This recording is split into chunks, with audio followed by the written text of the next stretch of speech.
having his bond increased to $2 million, a 25-year-old Houston area father could be facing capital murder charges. This depends on the autopsy of his 2-year-old daughter, Zevaya, whom he is accused of choking and killing during a SWAT situation on Monday. KPRC2's Rowan Balogan joins us live near the county jail where this man remains. Rowan. Keith, the prosecutor tells me if a medical examiner's office determines that the 2-year-old little girl died due to strangulation, they then will raise the suspect's charge to capital murder.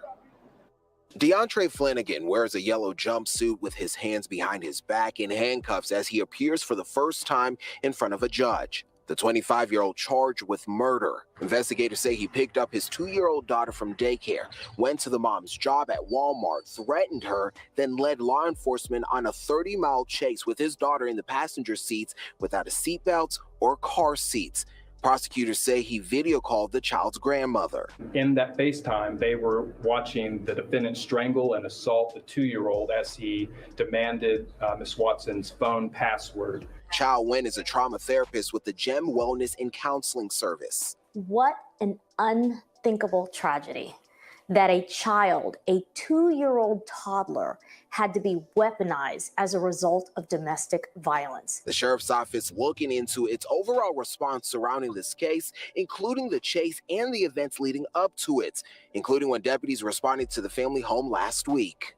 This happened in a 5-day span, starting Wednesday night. The criminal justice system, law enforcement, prosecutors, they are there to protect survivors. Protective orders are meant to protect you, not to hurt you. In this case, it appears the system has failed this woman. The 2-year-old's grandfather tells me they wish, the family that is, wishes the suspect didn't receive a bond. If you'd like to help the family with funeral arrangements, they've created a GoFundMe, and you can find that link on our website at clicktohouston.com. Reporting live downtown Houston, Rowan Balogan, KPRC 2 News. Listen, what you just heard is just not enough. I need you to hear what her mother had to say.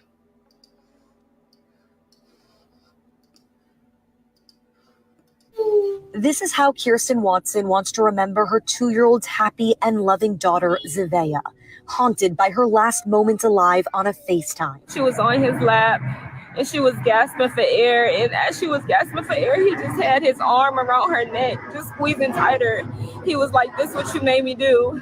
All you care about is that man." And I'm telling him, "No, stop, please. This is your daughter. She loves you." But he's still doing it. Deontray Flanagan is charged with murder.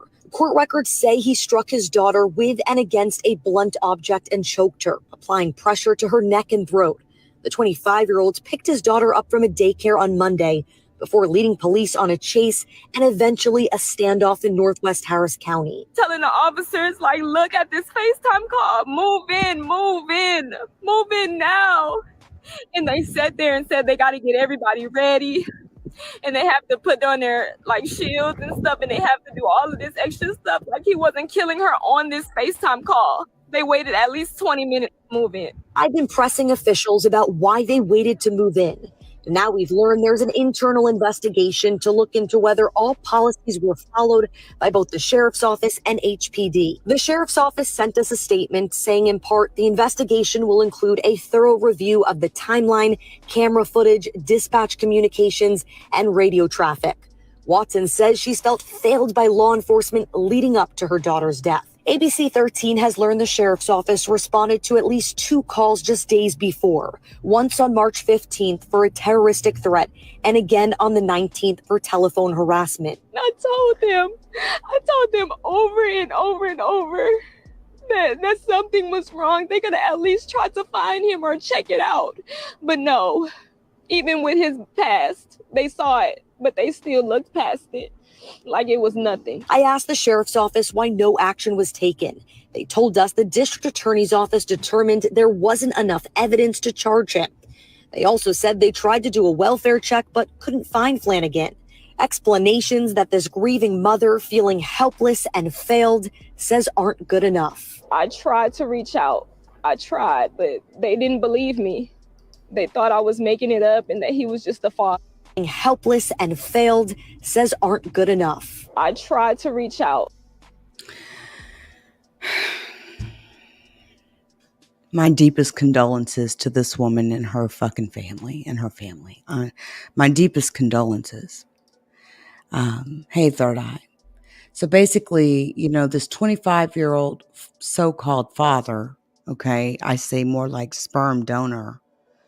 How do you kill your 2-year-old child because you don't have the password to your ex-girlfriend's phone? See, it's this type of shit like this. And honestly, I ain't even gonna lie to you. I feel so bad for the mother, but I would be lying if I sat here and told you that I wonder why I haven't seen a fucking single tear in her whole eye the entire time she was talking. Listen, I'm not banging on mom. I'm not. I'm just saying, man, people have become heartless. People have become heartless, and it's almost like horrible things like this can happen, and people are so numb that they can't cry. There's not a single tear, and we know for a fact she didn't murder her daughter. I just think people are so fucking numb to the tragedies that are happening in this world. I wish she would have had a gun. I wish she would have never let her daughter go over, you know. I know that he went and abruptly picked her up from school, right? The reason why they're all standing around that goddamn car is because he took the police on a fucking chase, and he's literally strangling and killing his 2-year-old daughter while he FaceTimed her grandmother and the mother, and they're sitting there watching him strangle her, hit her against hard objects. I'm thinking it's probably the fucking dash of the car. While she was gasping for air in his lap, he continued to apply pressure to the point where she was no longer breathing. That FaceTime was still going, and the police are telling her, we need time to get our equipment on. She's fucking dead, man. She's already dead now. She's dead now. He rode around after he picked her up from school. He went to Walmart around 10 o'clock in the morning. Okay. He took his daughter out of daycare. Then he goes to her job at Walmart. Okay. Confronts her and then says he wants to go through her fucking phone. He wants to go through her phone. All while threatening to hurt her child. And my thing is this. If you got to go through somebody's fucking phone that you're fucking with or dating with, you shouldn't be with them. Because I'll tell you one thing. Ain't nobody ever going through my phone. And if you ever ask to go through my phone, when I show you that motherfucker and you see that I ain't did nothing nothing wrong, I'm going to get up and I'm going to walk the fuck out on you. Straight like that. And honestly, you need to be careful about doing shit like that because you might find something you really don't want to find. And it leads into something totally different. Stop trying to dig into your mate's phones. If you and your mate are cool with each other, you know, and there's no real problem of cheating or anything like that, I can promise you that if you ask him, can I use your phone? He ain't gonna give you no problem. And she won't either. But all this, you know, give me your phone or I'm gonna kill our child. And then, so what does she do? She gives him the passcode. Because she loves her daughter, obviously. The only reason I said that about the tears is because I don't see any. She's been talking for 60 seconds. I don't see any tears. It's the truth. But I think, again, that the human population has become completely numb to murder and mayhem. I know she had nothing to do with her daughter's death. But even though she gave him the password and granted his request, he still remained enraged and he refused to hand her daughter over. Instead, he hit her right in the face multiple times. Then he left the store. And that's what led to the police chase.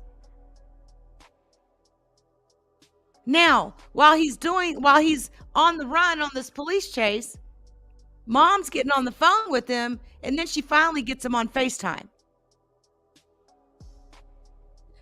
While she's got him on FaceTime, He goes on and keeps talking about this goddamn phone. I want access to this phone. He asked her for the password. After the mother refused to give the password, he started assaulting the child. He placed another call to her stepfather and to the wife's husband and said, well, dude, I'm sorry. She's gone. This happened during a 45-minute chase. The SWAT team ended up arresting Flanagan, and they found Zevaya unresponsive and dead inside the vehicle. She was already dead. He managed to drive a car, go on a police chase, and hit and strangle his 2-year-old daughter to death. Put this motherfucker in the Mariana Trench. What are we waiting on? What the fuck are we waiting on? Why does he deserve to go to trial? Yeah, I know all Americans deserve to go to trial, but he's caught red motherfucking handed. Put a goddamn chain around this bitch and some bricks and throw his ass up in the sea. Period. Stop. We as the taxpayers got to stop paying for this type of shit. For these type of murderers, these fucking child abusers, these people that will literally kill their children, sexually abuse their children, strike their children, break their children's arms. They do everything. How could you possibly strangle a 2-year-old child to fucking death? How does one do that? I'm getting off of here, man. I gotta go. Because I'll fuck around and be so upset up here.